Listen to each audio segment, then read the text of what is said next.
Glória a Deus, que bom a gente estar junto mais um domingo e poder compartilhar com você uma palavra. Eu sempre fico muito agitado antes da gente ministrar a palavra do Senhor, porque a palavra não é minha, a palavra é de Deus, e a gente sempre busca entender em Deus o que Ele quer para nós, né? O que Ele tem para nós como uma comunidade. Eu quero liberar para você uma palavra, e eu estava conversando com o pastor Vitor e disse para ele assim: pastorzão, a gente precisa, eu acho, de começar a falar algumas questões com a igreja, que a gente fala que são as doutrinas da igreja. E dentre essas doutrinas da igreja, né, que é a doutrina e o ensino da igreja, a gente precisa mergulhar um pouquinho mais sobre isso. Nós podemos fazer isso de diversas formas. A gente pode falar sobre a doutrina da igreja através de salas de estudo, nós podemos fazer isso nas nossas células, nós podemos fazer isso também nos nossos cultos. O Vitor, né, o pastor Vitor, no domingo passado, ele fez menção ao livro de Atos dos Apóstolos, capítulo 2, e dizia a respeito de como a comunidade daquela época se organizava, e dizia que havia no coração deles muito temor, que havia no coração deles uma disposição de estarem juntos. Eles estavam juntos de casa em casa, mas juntos também indo na ação comunitária de um tempo. E diziam que eles partiam o pão. Havia no coração deles uma disposição de abençoar as outras, e era tão profunda essa disposição de abençoar os irmãos, as irmãs, que eles largavam mão das suas propriedades, vendiam, colocavam aos pés dos apóstolos para que esse recurso fosse distribuído e fosse benéfico ao povo, né, que necessitava daqueles recursos. E diz que a palavra do Senhor, ela crescia, ela aumentava, e havia uma empatia. As pessoas gostavam da igreja. Que incrível isso, né? As pessoas gostavam da igreja. A igreja era bem vista, e os irmãos, eles viviam espalhados, né, na cidade, falando de Jesus, curando os enfermos, né, e falando e pregando o Evangelho.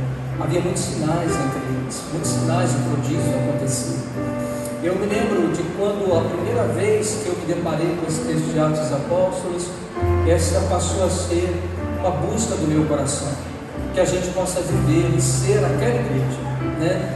Eu hoje, né, eu compartilhei com a minha esposa, nós ouvimos junto uma ministração de um podcast do Douglas Gonçalves com o pastor Max Chia, e ele contava a respeito das suas impressões. Ele, norte-americano, que entrou na faculdade de Asheville, nos Estados Unidos, e foi enviado para o Brasil, e juntamente com ele também o nosso irmão Danduque. E aqui eles começaram de uma situação, ele diz assim, uma situação muito orgânica. Nós começamos a vivenciar um avivamento. Mas algo que me chamou a atenção quando aquele homem falava, ele dizia a respeito de um culto específico que marcou muito a ele. Na cidade de Ribeirão Preto, ele dizia que eles estavam reunidos e de repente o Espírito Santo, ele tomou o ambiente, e ele dizia: nós estávamos sendo completamente, né, um instrumento do Espírito Santo naquela comunidade. Ele dizia que ele estava cantando as canções dele e de repente ele começou a ouvir frases. O Espírito Santo falava com eles a respeito de algumas frases e dizia para ele assim: diga-as ou cante-as. E ele começou a cantar, e naquele dia ele diz que o Espírito Santo de Deus deu a ele uma canção, e ele ia ouvindo e ia cantando. Mas o que me chamou a atenção, o que me chama mais a atenção nos movimentos de avivamento é justamente aquilo que ele reproduz. Ele diz que, além de reproduzir o arrependimento, várias pessoas que estavam no entorno daquela comunidade, pessoas que passavam na rua, eles simplesmente sentiam a presença de Deus e constrangiam seus corações. E aqueles irmãos, sem que alguém pregasse como reunido aqui ou numa célula, mas por sentir a presença do Espírito, eles começavam a chorar e a confessar os seus pecados. E eu me lembro que quando eu também estudei a respeito de alguns avivamentos, né, essa era uma marca característica, um forte arrependimento de um povo. Em seguida do arrependimento de um povo, uma forte presença do Espírito Santo vindo. E o Espírito Santo de Deus não apenas convence a gente do nosso pecado, mas ele nos fala da justiça, Ele nos fala também do juízo, mas ele inicia um processo no nosso coração, que é um processo no qual nós desejamos mais a Deus, nós queremos Deus, nós ansiamos por Ele. Sabe, eu fico imaginando e pensando que numa sociedade tão corrupta, numa sociedade tão distante das coisas de Deus, algumas coisas estão sobre os olhos dessa sociedade ou dessa geração. Algumas coisas subiram o coração de uma geração, que os fazem pensar que eles não precisam de Deus, que os fazem imaginar que algumas coisas que eles têm no coração de convicção são mais importantes do que uma presença de Deus. E uma geração vai se perdendo, porque essa geração não tem paixão, essa geração não tem desejo que impulsione ela a buscar Deus. E eu tenho orado recentemente, eu não estou pregando, eu estou compartilhando coisas do meu coração com você, porque esses dias eu tenho pensado a respeito de grandes homens de Deus que o Senhor está recolhendo para a glória. E eu me lembro de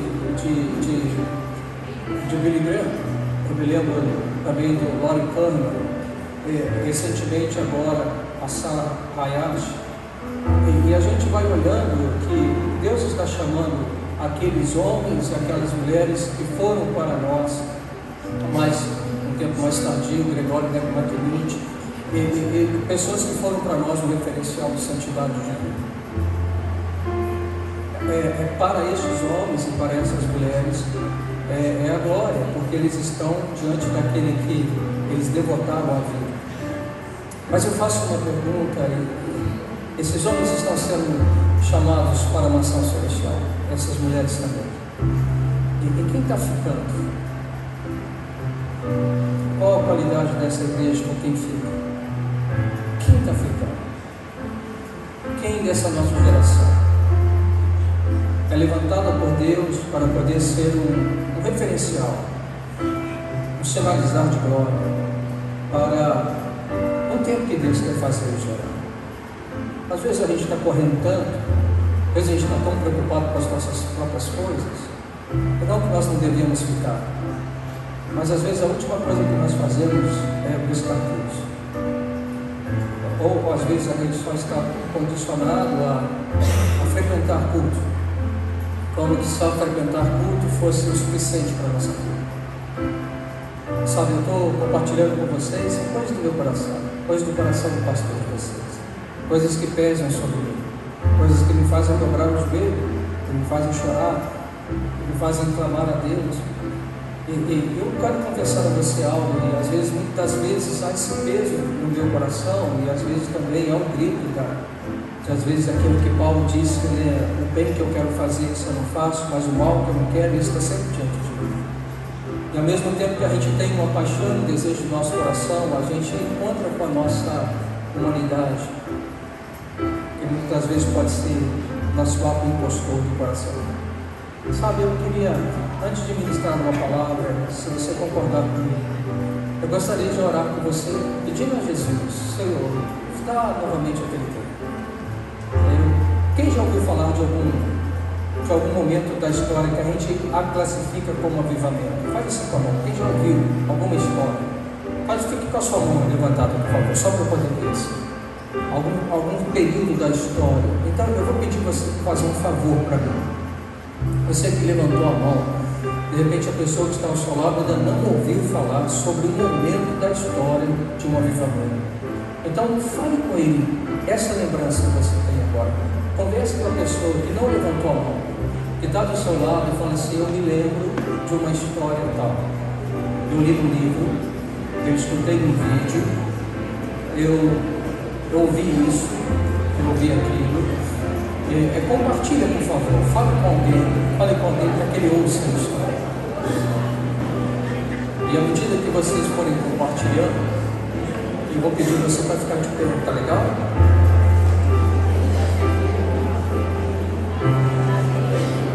Aleluia.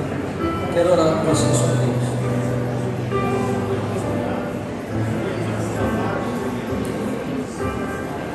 Talvez você pode trazer algumas lembranças suas.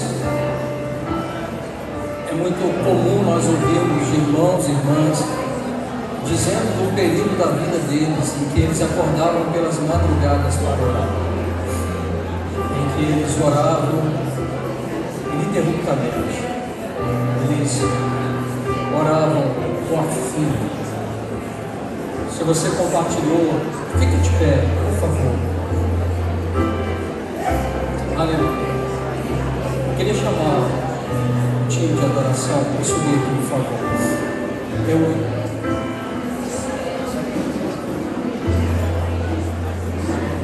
Eu queria, assim, se vocês concordam, irmão, dessa oração, eu quero dividir essa oração com vocês, eu quero orar com vocês, para que o Senhor possa fazer de novo. Talvez, irmão, não sei, lá no meu coração vem uma direção, eu não sei, talvez você mesmo buscou mais a Deus, talvez você mesmo foi mais apaixonado do que você é hoje.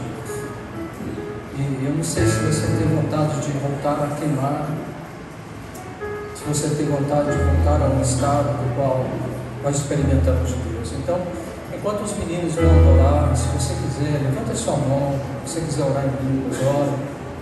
Mas que você possa fazer essa oração. Espírito Santo, nos convença, convenço da nossa necessidade de Ti. Nos convença, Senhor, de que nada somos e nada podemos sem o Senhor.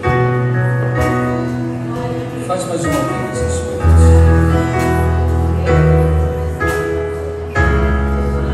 Faz mais uma vez. Na minha mente, Espírito Santo, passam cenas de grandes reuniões de avivamento.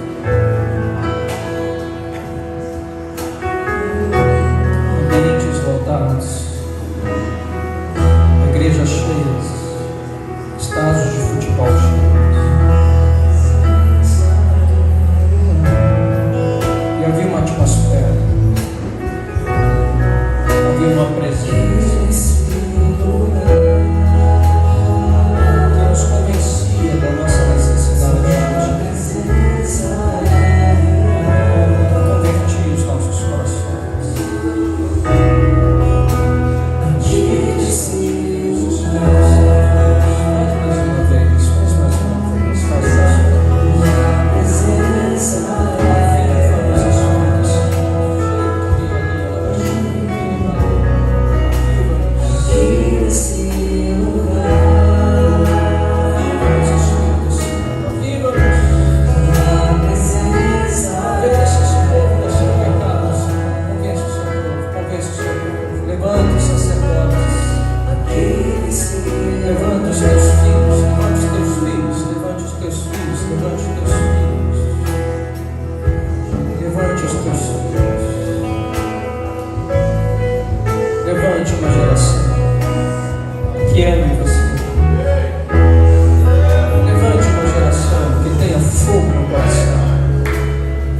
Desejo ardente de conhecer você. Uma geração de mãos limpas, de coração puro. Faça com que os sacerdotes, os profetas, os pastores, os apóstolos chorem.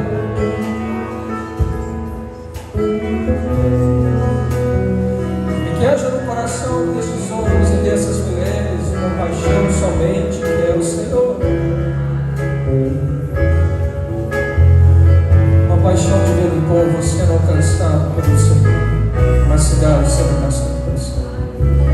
Tantas coisas têm subido no coração destes homens e dessas mulheres: honra, estrelado, dinheiro, fama, poder.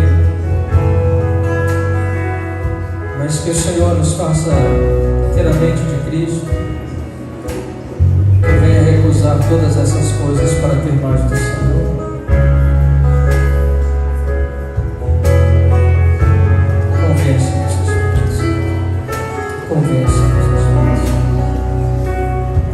Convença-nos.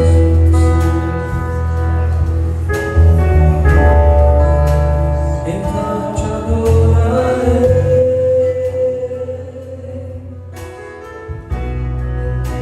Então te adorarei.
de Mateus, capítulo 3 de Mateus. A Bíblia faz questão de dizer a respeito de um tempo, e ela nos faz olhar para um homem chamado João Batista.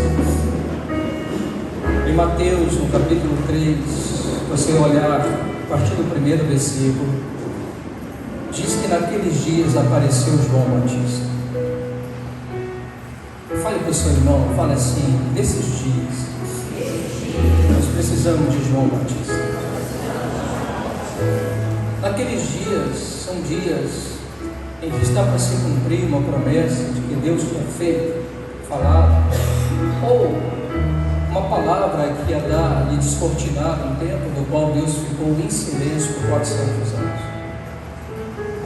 E naqueles dias em que Jesus havia sido gerado no ventre de Maria, Isabel havia gerado João Batista também no seu ventre, dias em que Jesus cresceu, estatura, é um homem feito, João Batista, um homem feito, dias em que João Batista está no deserto, dias em que se cumpre uma profecia falada por Isaías a respeito de uma voz que clamava no deserto, dias proféticos, dias aguardados em Deus, dias em que Deus escolheu para que Ele pudesse fazer com que descortinasse sobre uma geração o entendimento, uma revelação, uma graça. E naqueles dias João Batista, ele está no meio do deserto e ele está falando, ele está pregando, ele está falando sobre a vida do Senhor. Mas é interessante que naqueles dias ele prega no deserto da Judéia, mas diz o teor da pregação de João Batista. João Batista não é coach, João Batista não é um cara sensacionalista, João Batista não faz efeitos de vozes, não tem luzes sobre ele. João Batista, ele é rude, o local é inóspito. O lugar onde João Batista fez a igreja é um lugar de difícil acesso, é difícil chegar na igreja de João Batista. E João Batista não era o homem da grife, ele era um homem muito simples. Na verdade, eu imagino que se a gente visse João Batista naquele cenário, o homem comendo gafanhoto, todo estranho, a gente teria medo dele. E aquele dia, João Batista, ele está falando algo, ele fala assim: arrependei-vos. Fala comigo assim: arrependei-vos. Diga com mais vontade, fala assim: arrependei-vos. Mas ele diz por que nós precisamos nos arrepender. Ele diz: arrependei-vos, porque é chegado o reino dos céus. Então eu quero que você entenda agora. Toda vez que Deus quer fazer chegar um novo tempo na minha ou na sua vida, todas as vezes que o Senhor quer que eu e você venhamos a experimentar algo da parte dEle, todas as vezes que o Senhor quer te abençoar, Ele quer restaurar a sua vida, ou Ele quer restaurar o seu casamento, o seu ministério, Ele quer restaurar a alegria do seu coração, todas as vezes que há um desejo de Deus em abençoar você, esse dia vai ser precedido por uma voz que vai dizer a mim e a você, para que nós possamos encontrar um lugar de arrependimento. Sem arrependimento nós não acessamos o novo tempo. Sem se arrepender nós não entramos numa nova vida. Sem arrependimento Jesus jamais será Senhor da minha ou da sua vida. Então João Batista, ele diz: arrependei-vos. E essa palavra arrependei-vos, ela é linda e profunda, porque o seu sentido é: mude a sua mente, mude a sua forma de pensar, mude a sua forma de ser, mude tudo, mude para melhor, corrija o seu coração, transforme-se. Então João Batista está dizendo: arrependa-nos, porque o reino de Deus está próximo. Sabe o que está acontecendo naqueles dias? Um povo está sendo deslocado para encontrar com João Batista no deserto. Sabe o que está acontecendo naqueles dias? Há uma ação do Espírito Santo se movendo no meio do povo. E as pessoas estão chegando até João Batista. E quem são essas pessoas? Entre elas haviam os seus escribas, haviam também os fariseus, que são repreendidos por João Batista, que fala assim: quem vos induziu a fugir-vos da ida vindoura? Então eu imagino que naqueles dias, enquanto haviam pessoas com sinceridade no coração se arrependendo, haviam outras pessoas que estavam fazendo do ato de se arrepender e ser batizado apenas um ato puramente religioso. Sei disso porque João Batista fala para estes homens para que eles pudessem produzir frutos dignos de um arrependimento. Então a gente tem um outro ensino poderoso aqui, porque todo homem, toda mulher que se arrepende, ele dá fruto de arrependimento. E que fruto de arrependimento é esse, pastor? Este homem, essa mulher não é mais a mesma pessoa. Ele muda, ele transforma a sua mente, ele transforma os seus hábitos, ele transforma os seus costumes, ele transforma os desejos dos seus corações ou o alvo da sua vida. O homem que se arrepende de Deus, uma mulher que se arrepende de Deus, é uma outra criatura, é uma outra essência, é um outro homem, é uma outra mulher, incompatível com aquele homem ou com aquela mulher que um dia ele foi. Porque o arrependimento é a porta para que nós possamos entrar no novo de Deus.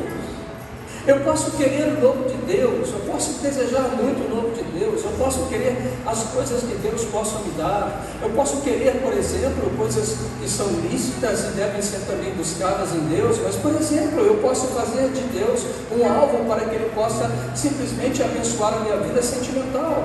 Eu posso fazer de Jesus um alvo para que Ele possa apenas ser aquele abençoador das minhas finanças, ou eu posso fazer de Jesus um alvo para que Ele possa, sei lá, fazer alguma coisa por mim que eu quero tanto, mas a necessidade que a gente precisa entender no nosso coração, que é gerada pelo Espírito Santo, é que nós estamos perdidos, e que não há nada, não existem coisas que podem dar a mim ou dar a você uma alegria real e abundante que só Cristo pode lhe dar. Então a primeira coisa que o Espírito Santo de Deus faz na vida de um homem e de uma mulher é convencer ele que ele é um pecador. Você é um pecador. E entender isso, que a pessoa é um pecador, significa que ele não tem nada nele que faça com que ele mereça algo da parte de Deus. Ele entender que ele é pecador, é entender que este homem, ele está destinado à ira de Deus, ou fogo consumidor do inferno. E quando este homem, essa mulher, ele é convencido pelo Espírito Santo, que coisa gostosa, algo tremendo acontece, porque não é uma palavra de um homem. Por isso eu disse a você na narrativa que algumas pessoas passavam em torno das igrejas. Eu tenho outras leituras que eu fiz que diz das embarcações, navios que vinham e iam atracar no porto, e mesmo no alto mar havia uma atmosfera do Espírito Santo, e aquelas pessoas, sem nunca terem entrado dentro de uma igreja, eles começavam a chorar e a clamar por misericórdia. E quando eles embarcavam nas suas cidades, eles mandavam chamar os pastores para poder explicar o que está acontecendo, o que é isso. Olha, o Espírito Santo provocou algo, o Espírito Santo foi o iniciador de algo, e aqueles pastores, sem entender o que está acontecendo, agora eles estão indo ali porque o Espírito Santo de Deus está fazendo algo. E eles então vão àquele lugar e eles começam então a ensinar as pessoas. Eles começam a dizer: olha, isso que você está sentindo, essa convicção forte que veio no seu coração, é a sua obra do Espírito Santo, porque Deus ama você e Deus quer salvar você. E diz a palavra de Deus que cidades foram mudadas, cidades foram transformadas, badernas ou bares ou centros de prostituição eram fechados porque os seus senhores se convertiam. E quando eles se convertiam, eles não conseguiam mais compactuar com a imoralidade, que não tem nada a ver com aquilo que Cristo é, porque Ele é pura santidade, Ele é pura verdade, e o mentiroso não fala mais mentira, porque agora ele é envolvido por uma verdade, e Cristo é a verdade. Então algo orgânico, algo poderoso começa a acontecer dentro do coração de um homem, dentro do coração de uma mulher, e agora ele começa de fato a viver de uma forma espetacular. Ele começa de fato a ter o coração dele pulsando, sabe? Eu ouvi esses dias, e eu vi nesse podcast, Quem já foi apaixonado? Eu sei que você ainda é apaixonado pela sua esposa, pelo seu esposo, mas eu quero lembrar do início do relacionamento, né? Então serve até para você que por enquanto ainda não tem um namorado, uma namorada, mas que você já namorou. Lembra aquela paixão que roubou seu coração? Quem já teve esse sentimento? Levanta a mão, por favor. Deixa eu ver para quantas pessoas estou falando que vão entender isso. Levanta a mão, assim, por favor. Aquela paixão arrebatadora. Seja sincero, e a gente estava ouvindo, e eles faziam uma comparação. Eles diziam o seguinte, que quando nós nos apaixonamos, de repente, talvez, né, vamos brincar, você tem um cabelão, e talvez o seu pai e a sua mãe diziam para você assim: filho, corta esse cabelo, e você: não, o cabelo é meu, eu que sei, eu faço com o meu cabelo aquilo que eu quero. Mas ele encontrou a gata, ele encontrou a mulher, ele encontrou aquela que faz brilhar os seus olhos, ele está sonhando em casar com ela, ele está amando aquela mulher, e de repente a mulher vira para ele e fala assim: meu bem, você vai ficar muito mais bonito com o cabelo curto. Quantos de vocês acreditam, esse menino mantém o cabelo comprido ou ele corta o cabelo? Ele corta o cabelo? O que faz as pessoas incomodarem? O que faz as pessoas então deixarem para trás as suas velhas convicções? O que faz as pessoas então passarem a ser novas pessoas, senão a paixão e o amor? Por isso, às vezes, a gente não entende que na igreja nós precisamos de nos apaixonar. Quero me apaixonar outra vez. Eu quero me desesperar outra vez. Eu quero perder o sono outra vez.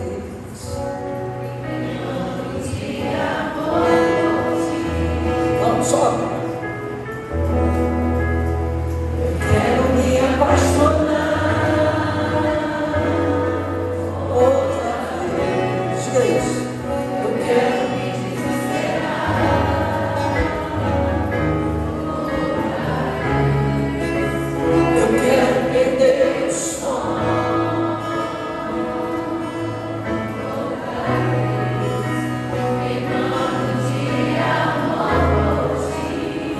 Coisa boa, coisa gostosa. Aquele tempo em que eu sou da época ainda do telefone com fio. Eu sou ainda da época quando eu comecei a namorar, que uma ligação pagava-se muito caro e a gente acabava de sair da casa da minha namorada Érica e chegava na minha casa e a primeira coisa que eu tinha que fazer era telefonar para ela, ou ela telefonava para mim, e a gente ficava tempos em tempos. Eu tinha acabado de ficar várias horas com ela e agora na casa eu estou várias horas com ela no telefone. E às vezes meu pai, ele tinha que gritar e falava assim: desliga esse telefone, quanto vai ficar caro? Eu nem sabia o valor das coisas, eu nem sabia quanto que valia para pagar o preço de uma ligação. Eu só estava queimando de amor e de paixão. Quando nós queimamos de amor e de paixão, nós deixamos de fazer as coisas. Quando nós queimamos de fogo de amor e de paixão, nós nos permitimos ser tocados pelo Senhor e nós largamos as coisas, não porque Ele está nos forçando a largar as coisas, mas nós fazemos por amor. Então, uma das coisas que a gente precisa entender, que essa geração precisa experimentar, é a paixão. É a paixão. É o ardor do coração. É queimar por Ele. Sabe, irmãos, eu acho que às vezes a gente se torna muito profissional. Uma vez eu havia dito e eu disse assim: eu acho que talvez o grande problema dessa geração é porque essa geração é muito abençoada. E a gente pode pensar nessa bênção de diversas formas. Você pode pensar na bênção das facilidades das coisas. A gente pode pensar, por exemplo, na facilidade que é você pedir comida. Eu lembro que meu pai, uma vez falando comigo, meu pai começou a frequentar restaurante com os filhos, porque antes não tinha esse negócio de restaurante. Os meninos mais novos não sabem disso, mas os mais crescidos, a gente comia na casa do avô, da avó, da mãe, do vizinho. Eu me lembro de um amigo meu que ia na minha casa e ele pedia minha mãe para fazer arroz com ovo para ele. Ele gostava e eu não. A minha mãe servia arroz com ovo para ele. Hoje a gente tem a facilidade, a gente está brincando, né? O Vitor estava falando comigo, né? A Erika disse assim: eu vou para São Paulo. E estava o Vitor, o Wallace, e eles estavam me zoando, falando assim: e aí, pastor, você sabe cozinhar? Aí eu disse: bom, eu sei fazer alguma coisa, não sei muita coisa, mas passar fome eu não vou. Mas eu falei assim: mas a minha esposa vai deixar o feijão cozido, vou pedir ela para fazer o frango e o arroz, então eu vou comer arroz, frango e feijão. A semana inteira eu vou comer isso. Aí eu lembrei, eu falei assim: puxa vida, mas o Pedro, ele se alimenta no trabalho dele, então vai ficar só eu e a Sofia. Aí eu falei assim: tudo bem, eu posso ir para um restaurante, eu posso comer no restaurante, ok? Facilidades. Às vezes a vida de muita facilidade tira a mim e tira você de um lugar de necessidade, porque a gente passa a ter tudo. E se a gente se acha autossuficiente. Por isso, às vezes acontece das coisas piorarem. E aí piora, a gente volta para Deus. Aí começa esse do arrependimento, de voltar para Ele. Mas a gente pode evitar isso. A gente não precisa esperar as coisas quebrarem na nossa vida. E nem é desejo do coração de Deus que essas coisas aconteçam.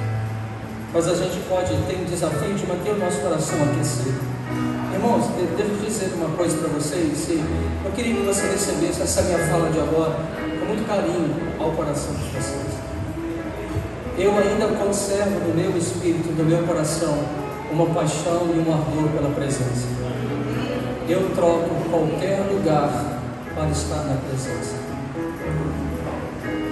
Esses dias eu falava com Deus, e é uma oração recorrente minha, e eu dizia a Deus assim: Pai, eu quero conhecer o movimento do Teu Espírito no mundo. A minha esposa gosta de viajar mais do que eu, mas assim, eu não tenho tanta vontade de viajar por viajar, para poder conhecer o lugar, simplesmente conhecer o lugar. Eu sinceramente quero estar no lugar para poder ver o que o Espírito Santo de Deus está fazendo. Aí eu aproveito ali um momentinho e vou fazer turismo. Aí eu vou conhecer algumas coisas, como eu fui lá em Portugal, na Espanha. E sabe, eu conservo essas coisas no meu coração. Cara, eu já fui em vários lugares sem vontade de estar naqueles lugares, e Deus me surpreende quando eu estou naqueles lugares. Deus simplesmente, Ele me pega, e o meu coração, Ele chora, e aqueles são os momentos mais felizes na presença de Deus. Sabe por quê? Porque a gente tem que aprender a andar e dar passo de sacrifício de coração. A gente deixa de estar em alguns lugares simplesmente porque a gente não quer estar. E se a gente começar a entender a necessidade de estar, então eu vou mesmo não querendo ir. E esse dia, quando eu estiver naquele lugar, mesmo não querendo estar, uma nuvem, uma presença vai pegar no meu coração. E eu vou dizer assim: graças a Deus que eu vi.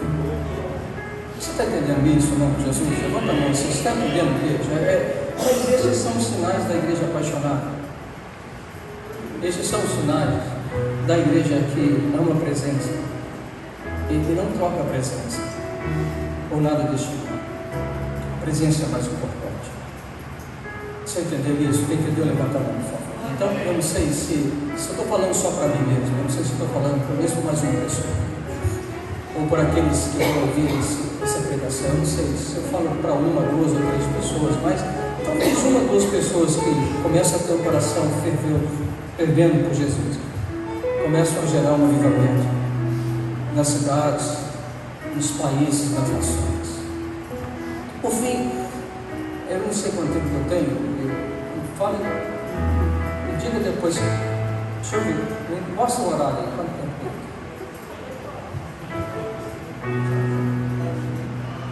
Ok, eu acho que eu ainda tenho muito tempo com vocês. Amém?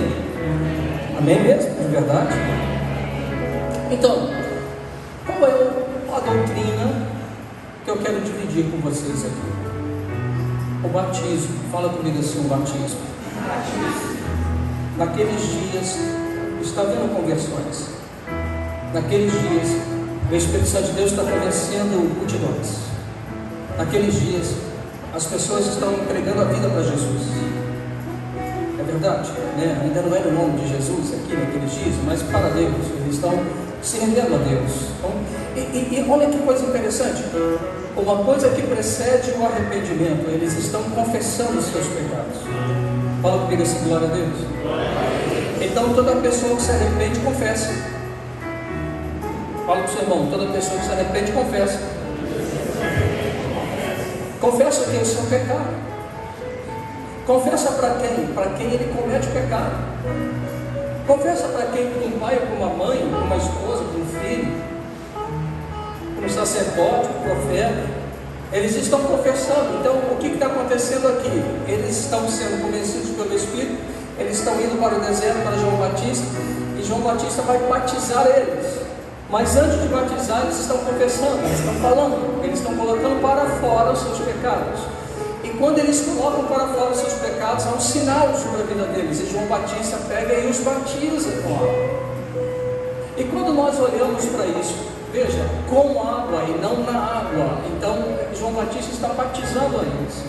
E até Jesus é batizado, e João fala para Jesus assim, mas o que você está fazendo aqui? Ele fala assim, que ele não tem pecado. Ele fala assim, eu vim para que se cumpra a lei.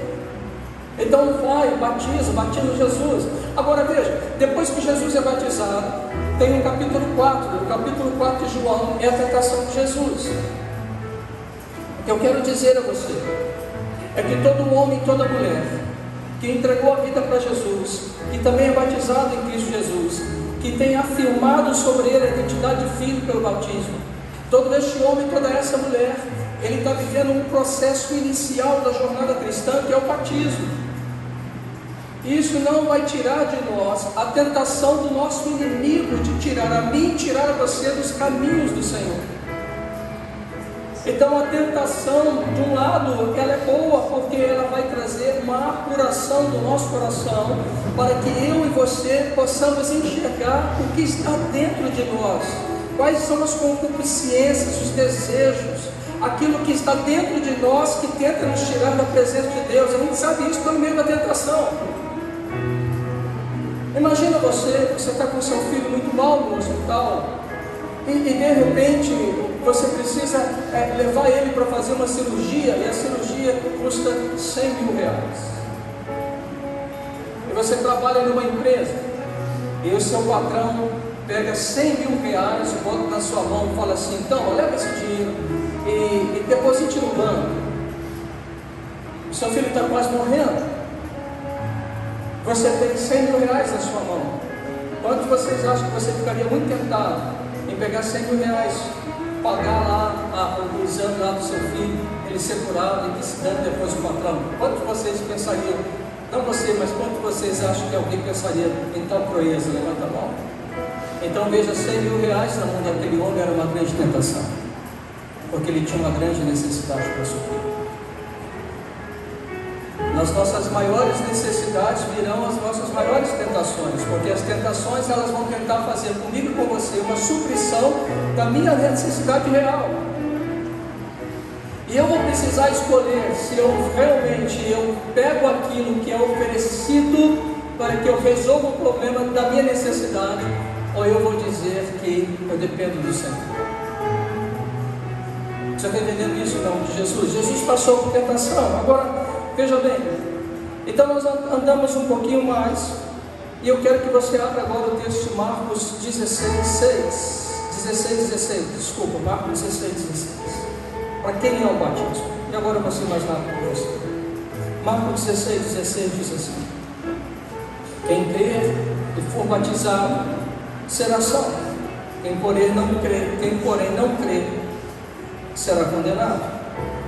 Então veja bem, o batismo é para aqueles homens e para aquelas mulheres que creem na obra restauradora de Jesus. Veja bem, o batismo ele é um símbolo da fé, da unidade de um povo E o batismo, na verdade, ele não tem poder de salvar ninguém, porque esse texto de Marcos 16,16 diz: quem crer e for batizado, porque ele creu, ele vai ser batizado. Uma coisa que a gente precisa entender, que na maioria das vezes eu acho que muitos irmãos pensam que pelo fato de eles serem batizados numa igreja, isso garante para eles a vida eterna. A gente encontra com algumas pessoas que dizem assim: eu quero me livrar da ira vindoura, então eu vou batizar numa igreja, eu vou fazer aquilo que a gente fala da profissão de fé, eu vou passar para a salinha lá da igreja, se ela for um ano, se ela for 6 meses, se ela for os processos de consolidação, mas eu passo, sou aprovado, e aí eu entro e eu sou batizado, e as pessoas pensam assim: agora eu sou salvo. Não, veja bem, não é o batismo que vai salvar você. O batismo ele é símbolo, porque o batismo ele traz alguns elementos importantes para nós, que são os elementos de purificação. O que é o elemento de purificação? A purificação é o ato efeito de ser purificado para algo, de ser limpo, de ser uma nova criatura, uma nova pessoa. E a água, ela representa esse elemento de limpeza, mas a Bíblia fala que nós somos salvos e purificados pelo sangue do Cordeiro. Então, se eu creio da obra redentora da cruz, se eu creio que eu sou um pecador, convencido pelo Espírito Santo que eu sou um pecador, se eu creio que Jesus Cristo morreu numa cruz e morreu pelos meus pecados, e morreu para que eu tivesse vida e vida abundante, e morreu para me dar um novo destino, se eu acredito nisso com todo o meu coração, então, a partir desse momento, eu me torno uma nova criatura em Cristo Jesus, salvo para as boas obras em Cristo Jesus. E um processo de metanoia inaugurou em nós, porque agora esse novo homem, essa nova mulher em Cristo Jesus, pensa de acordo com o que Cristo pensa, sente de acordo com o que Cristo sente, é santo conforme Deus o é, e a sua vida vai crescendo de graça em graça, de glória em glória. Deixa eu te dar um exemplo. Quantos de vocês conhecem a peregrinação de uma criança? Vamos pensar numa criança agora, de 3 anos. Pensem, por favor, numa criança de 3 anos. Ok? Pensa que essa criança é o seu filho ou a sua filha. Dê um nome na sua mente para o seu filho agora. Mesmo que você não tenha, ou se tem, vai ter mais um agora imaginário. Então imagine aí. Dá um nome para esse menininho ou para essa menina aí. Ok? Deu um nome? Ok? Esse menino ou essa menina é o seu filho ou filha? Sim ou não? É ou não é seu filho ou sua filha? Sim ou não? Ok. Agora, na sua casa, existem sistemas que funcionam na sua casa de verdade, de moral, de santidade. A sua casa existem códigos, existem leis, sim ou não? Sua casa, você e sua esposa, existem sim ou não? Coisas comuns, tudo bem? Por exemplo, não pode entrar com o pé sujo na casa, por exemplo. A sua casa tem as suas normas. Agora, essa criança de 3 anos, seu filho e sua filha, como que ela vai desenvolver e vai entender os códigos da casa? Como que ele vai fazer isso? De que maneira ele faz isso? Ele faz como? Vivendo. Vivendo e vendo. Vendo e vivendo com quem? Com o pai e com a mãe. E o pai e a mãe vão ensinar ao filho a respeito dos seus valores, dos seus princípios. Então, não podemos esperar daquela criança de 3 anos que ela tenha a consciência de um filho mais amadurecido da casa, um filho de 20 anos, por exemplo. Mas espera-se que o pai e a mãe se coloquem como testemunha para aquela criança, para que ela desenvolva sobre ela sistema de crenças, de valores, de visão de vida, que tem a ver com aquilo que um pai e uma mãe crê, acredita e deposita no filho. E ele faz isso diariamente, constantemente. Ele ensina através de correção, de disciplina, de ensino, de se mostrar como fazer e viver. Agora veja, quando eu entro no reino de Deus, ou quando eu entro na família de Deus, eu sou como essa criança de 3 anos. Mas aquela comunidade que eu estou entrando, existem irmãos mais amadurecidos, que já cresceram mais. E aquele irmão e aquela irmã que agora está na família da fé, ele vai assimilar pela sua vida, pelo ensino, por aquilo que nós somos, pelas verdades pelas quais nós vivemos. Ela vai tomar aquilo como as suas próprias verdades, ela vai crescendo e ela vai começando a desenvolver o DNA familiar da família de Cristo. Então o que é o batismo? É o ato inicial, é o ato de nascer. Eu nasci por fé, eu nasci porque eu criei, eu nasci porque eu acredito que Jesus morreu por mim naquela cruz, eu nasci porque o Espírito Santo de Deus me convenceu do meu pecado, da justiça e do juízo, e eu me entreguei a Ele, a minha vida. Eu nasci para as verdades de Deus. Agora eu preciso crescer nas verdades de Deus, e para isso eu tenho uma comunidade, uma família. Por isso, quando nós nos batizamos, nós também temos a identidade da comunidade, da família de Deus, representada nesse caso nosso, como Vida Church, para nos convivermos juntos como família, para crescermos juntos como família. Então eu posso então dizer o seguinte: olha, eu não vou à Vida Church, mas eu sou da comunidade Vida Church. Então eu vou começar a criar as identidades. Então a primeira coisa que a gente precisa entender, que o batismo, ele é um símbolo daquilo que é algo da nossa fé. Você entendeu isso em nome de Jesus? Fala assim: estou entendendo, pastor. Agora veja outra coisa. Em 1 João 9,1 diz: se confessarmos os nossos pecados, Ele é fiel e justo para nos perdoar os pecados e purificar-nos de toda injustiça. Então veja bem, esse novo homem, essa nova mulher, ele é um salvo, ele foi perdoado do pecado dele, e ele está passando um processo de purificação, ele está passando um processo que ele está se tornando santo, como seu Senhor é santo. Ele está crescendo em entendimento e em verdade, ele está sendo limpo pela palavra, da qual ele escuta, ele aprende. Fala comigo assim: glória a Deus. A sua fé é crescida, porque a fé vem pelo ouvir a palavra do Senhor. E nós estamos ouvindo a palavra, nós estamos crescendo. É verdade que a gente tem um hábito de dizer o seguinte, que a gente fala aqui os sinais do convertido. É verdade que às vezes a gente fala assim: puxa vida, eu já ouvi algumas expressões dessa forma. Você também deve ter ouvido algumas expressões assim. Algumas pessoas que chegam para nós e falam assim: pastor, conheci fulano de tal. Ora, fulano de tal não é convertido. Na verdade a gente fala assim: não é crente, mas é melhor do que muito crente. Não bebe, não fuma, não faz isso, não faz aquilo.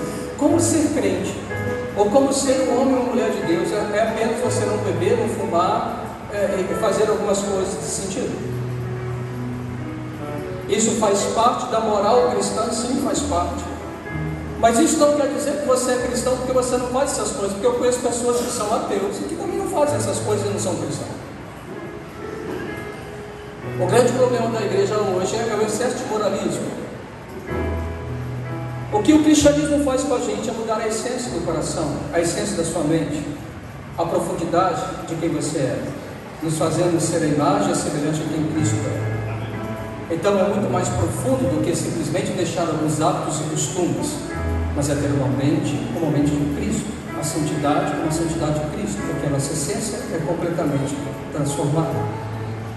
Agora veja, nesse processo de batismo, nós temos isso, e aí fala assim: pastor, quando é que eu batizo? Então, por favor, abre agora em Atos dos Apóstolos. Eu vou te mostrar um texto lá em Atos dos Apóstolos, capítulo 8. Algumas pessoas falam comigo assim: pastor, não estou preparado para batizar. Pastor, não. Então vamos lá, vou tirar essa dúvida sua agora. Aqui está falando de Filipe. Filipe é deslocado pelo Espírito Santo para ir numa certa estrada, e ele encontra, Atos 8:36. Ele encontra com um homem, diz que ele é eunuco. Ele tinha ido a Jerusalém, ele está voltando, e de repente Filipe vai falar com este homem a respeito do que ele estava lendo. Ele estava lendo partes da profecia de Isaías. E ele chega lá, ele entra para dentro da carroça, e ele começa a conversar com esse homem começa a indagá-lo. O que significa isso? Fala comigo assim: o que significa isso? Filipe explica. E Filipe fala a respeito dos últimos acontecimentos, fala da vida de Jesus, fala da morte de Jesus e fala da ressurreição de Jesus. E Filipe estava dizendo que aquilo que Isaías havia predito se cumpriu na vida de Jesus. E de repente aquele homem, ele fala assim: eu acredito nisso, eu acredito em Jesus, eu acredito que Jesus é o Messias, Eu acredito que Jesus veio para morrer por mim. Eu acredito que Jesus morreu naquela cruz por mim. E eu acredito que Jesus ressuscitou. Então veja, houve fé no coração daquele homem, daquele eunuco. E aí olha só, no 35 está isso que eu estou falando com você, né? Ele fala assim: então Filipe explicou, e começando por essa passagem da escritura do Senhor Jesus, seguindo eles caminho fora, chegando certo de um certo lugar onde havia água, disse o eunuco: eis aqui a água, quem impede que eu seja batizado? O que o eunuco disse para ele assim? Tem água ali, ó. O que me impede de ser batizado? Filipe não disse para o eunuco assim: olha, você tem que fazer parte da salinha, você tem que fazer parte da sala lá da igreja para te ensinar. Não, ele foi categórico, ele mandou parar a carruagem, desceu, batizou o homem, ele foi batizado. E diz a tradição cristã que este homem, o eunuco, ele foi para a Etiópia, né? Etiópia, e ele foi o precursor do início do cristianismo na Etiópia, meu. Então esse homem converteu e foi logo batizado. Então o que eu quero dizer a você? O que eu preciso para ser batizado? Crer no Senhor Jesus e será salvo. O que você precisa? Você precisa acreditar em Jesus, de todo o seu coração, de toda a sua alma. Você se arrependeu dos seus pecados. Você que entregou a sua vida para Cristo, então você está preparado para o batismo. Mas pastor, eu tenho muita coisa para mudar, como eu ainda tenho. Ou você acha que eu já sou 100% perfeito? Ou você acha que o pastor Vitor é 100% puro, santo, imaculado? Eu ainda tenho muitas coisas ainda a serem trabalhadas dentro de mim. Tudo bem, eu não bebo no fumo, mas eu tenho coisas dentro de mim, sentimentos, pensamentos, coisas que precisam ser trocadas. Tem um homem dentro de mim que precisa morrer, então eu não gosto dele. E tem uma palavra de santidade, de verdade, confrontando as minhas mentiras. E eu abraço a verdade, abraço a santidade todos os dias. Porque lembra, depois que você é batizado, você é tentado. Entende isso? Fala para o seu irmão assim: depois que você é batizado, você é tentado. E não pensa você que você vai ser tentado só um momento, não, irmão. A sua vida com Cristo vai ser uma vida seguida de tentações. Então, o que acontece então com este homem, com essa mulher? Ele creu, está pronto para ser batizado. Então você está aqui, está me ouvindo, você vai falar assim: pastor, eu justo que tem tanta gente, eu não estou preparado para ser batizado. Então diga o seguinte: eu não acredito em Jesus. Então diga para mim assim: eu não creio em Jesus, eu não entreguei minha vida para Jesus, eu sou um simpático à fé cristã, eu gosto de ali das canções, eu gosto de ver o Juninho cantando, eu até gosto de ver você pregando, mas gosto mais do pastor Vitor pregando. Não, na verdade eu gosto mesmo da pastora Érica e daquele maluco do Verbinho.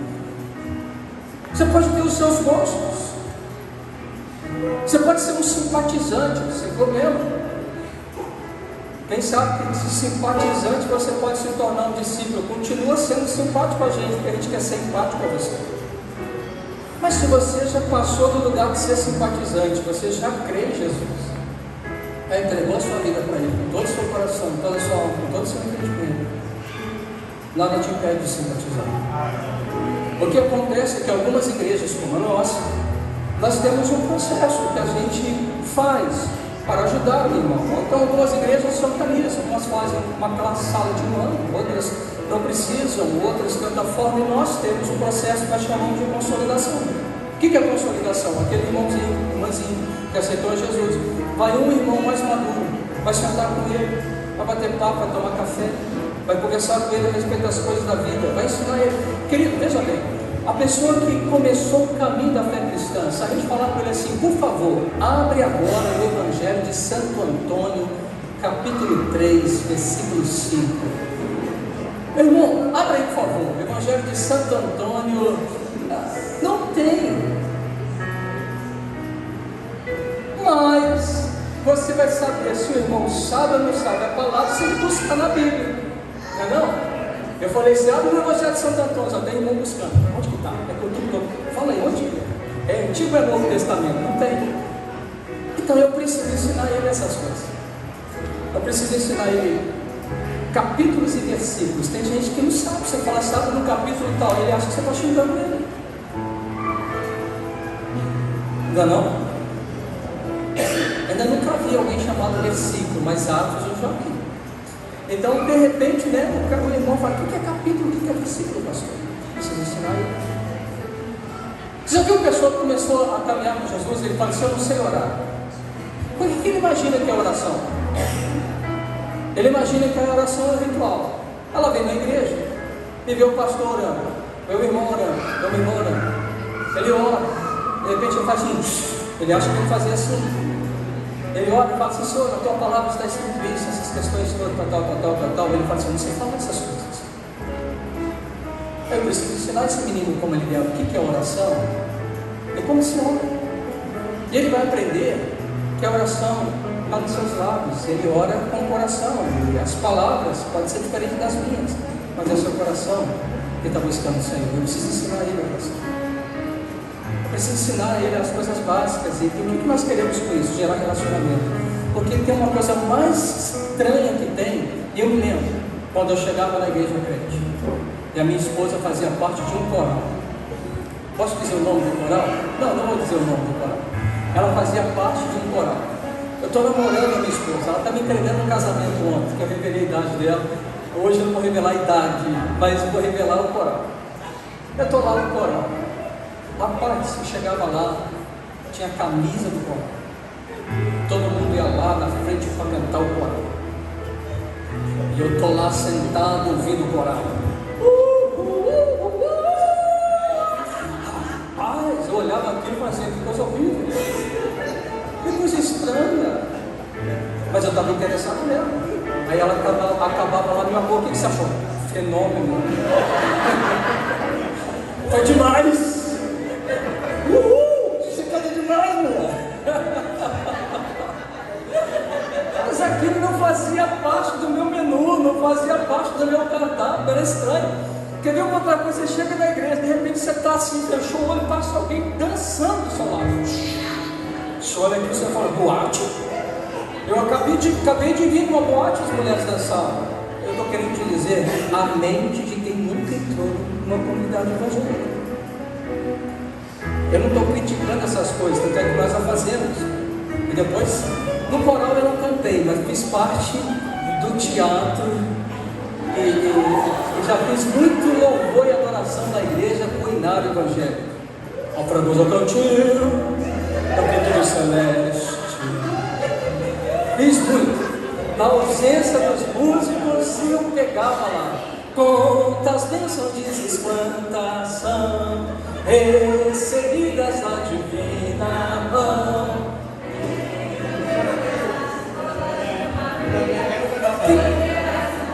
Quanto Deus já fez.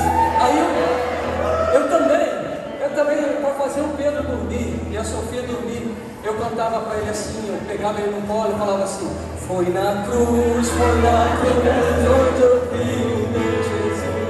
E fazia eles dormindo com essas canções do Renato.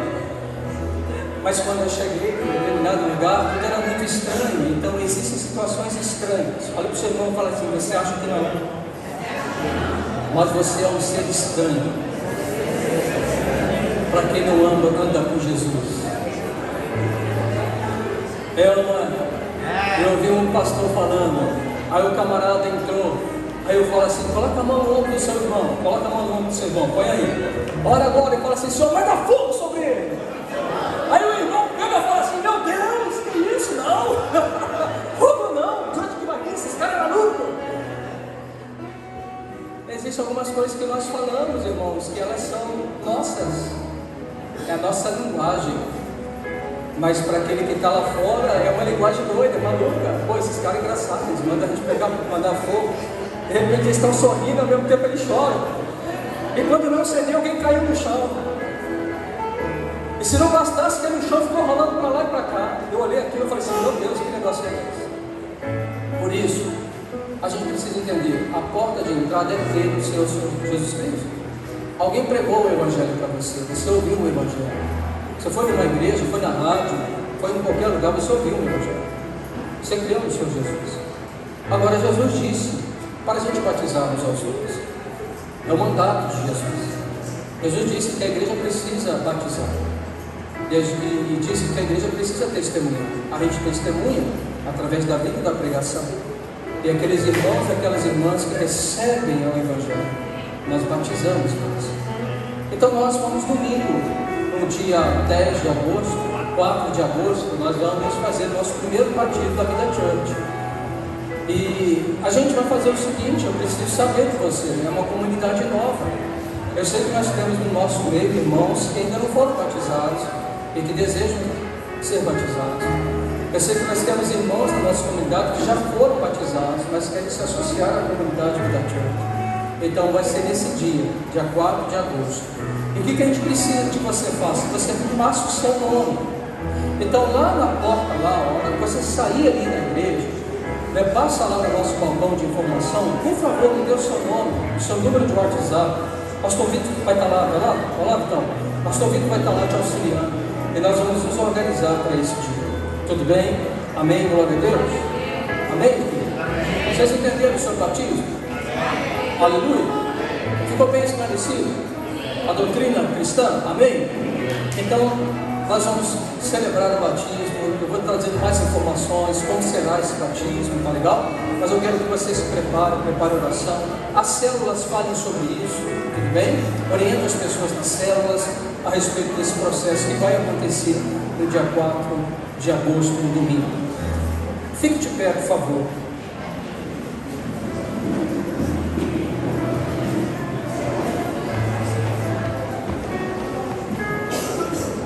Eu falei com vocês a respeito da conversão, do arrependimento. Eu pedi você para que você pudesse fazer uma aliança comigo, para que a gente pudesse fazer a mesma oração. Glória a Deus, obrigado porque você acolheu o desafio. Irmão, sabe uma coisa? O Evangelho é testemunho. Fala com o seu irmão assim, o Evangelho é testemunho. Se tem uma coisa no coração de Jesus, é que aquilo que Ele fez por mim, fez por você, seja falado para mais alguém. O que Jesus espera de todos nós? Que a gente testemunhe o amor. Talvez você não vai pregar, cara, mas Jesus espera que você testemunhe a sua vida para alguém. Sabe, eu tenho pedido a Deus oportunidades para falar de Jesus. E eu, assim, a gente fica meio maluco, né? A gente está lá na academia malhando, a gente está falando de Jesus. A gente está caminhando e está falando de Jesus. Como? Falando ou falando. Se você é de Jesus, eu quero te fazer lembrar isso. Você precisa testemunhar isso. Como a gente pode testemunhar? Gera na oração, irmão. Gera na oração. O que te indigna mais? Sabe qual é a minha maior indignação? A minha esposa, esses dias, me lembrou quando nós estávamos no Espírito Santo e um profeta liberou uma palavra sobre a gente. Lembra, meu amor? Então me lembra que eu esqueci dela.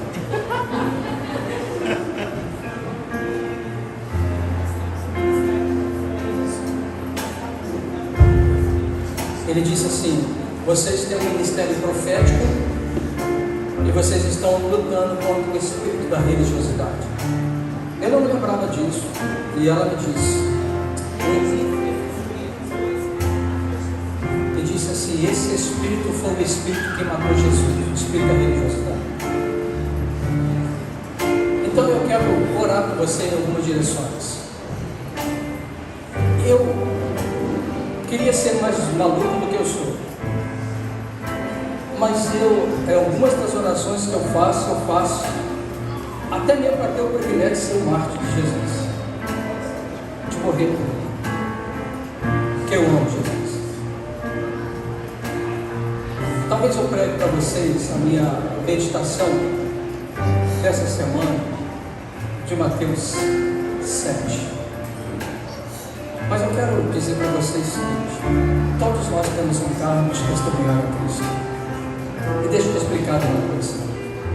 Eu quero orar por vocês nessa noite, porque existe um propósito que nós carregamos, e esse propósito não nos faz ser melhor do que ninguém. Nós não somos a igreja, nós somos uma das igrejas do nosso Senhor Jesus Cristo. Mas nós temos um lugar, O encargo que Deus nos deu é de influenciar a cidade. O encargo que Deus nos deu é de conquistar a cidade. Esse é o encargo que nós carregamos.